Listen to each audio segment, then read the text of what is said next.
Birds, Shelby's favorite. I was going to be quiet about it. I'm not going to bring up my... They are all around you birds. here in Middle Georgia, Shelby coast. Yes. But if you ever wondered about their actual role in our ecosystem. I have. 41 NBC's Drake Roselle explores the importance of our feathered friends in Tatnall Park. Here's the latest edition of Discover Middle Georgia Outdoor Edition. Colorful, musical, and everywhere you look, you can't go far outside without seeing one of the members of nature's choir, birds. We spoke with Marc Jolley, a professor at Mercer who also happens to work with the Ocmulgee Audubon Society, which is the local chapter for the Middle Georgia area. Jolley says there's lots of benefits to watching birds. If you have high blood pressure, you should be a bird watcher.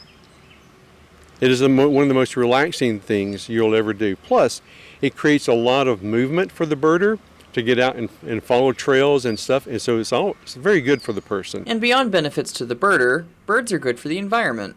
Just like most parts of the ecosystem, birds are a part of everything. Birds help scatter seeds which spread native plants, birds like vultures are nature's cleanup crew, and plenty of local birds eat bugs and mosquitoes.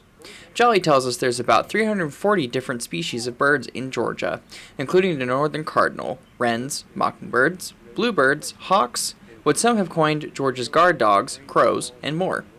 Much of the world's population of birds has lessened due to habitat loss and unlikely predators.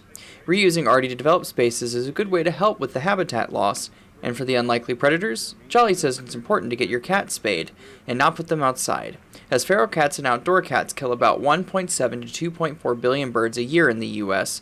About a third of those cats are domesticated cats that were let outside without supervision. It's important to protect birds, not only because they're a pleasure to have around, but here in Macon Bibb, it's also a city ordinance. Macon Bibb is considered a bird sanctuary, so it's unlawful to harm a bird or rob a nest.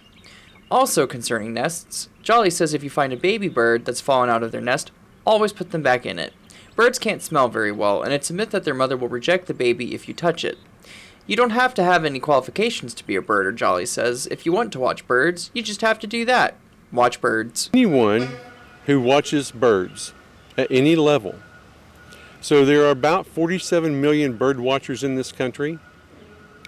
Some of those birders are very relaxed birders and just enjoy them and walk out. They don't have binoculars, they don't keep notes or anything, they just enjoy birds. If you're interested in learning more about birds and getting involved in the bird watching community, consider joining your local chapter of the Audubon Society, buying a bird field guide, downloading a bird identifier app, or just put out a bird feeder in your yard. With my head in the clouds, in Macon, Drake Roselle, 41 NBC News. Great ideas there. Now, if you would like to learn more about the Ocmulgee Audubon Society chapter, you can find a link to their Facebook page on 41NBC.com.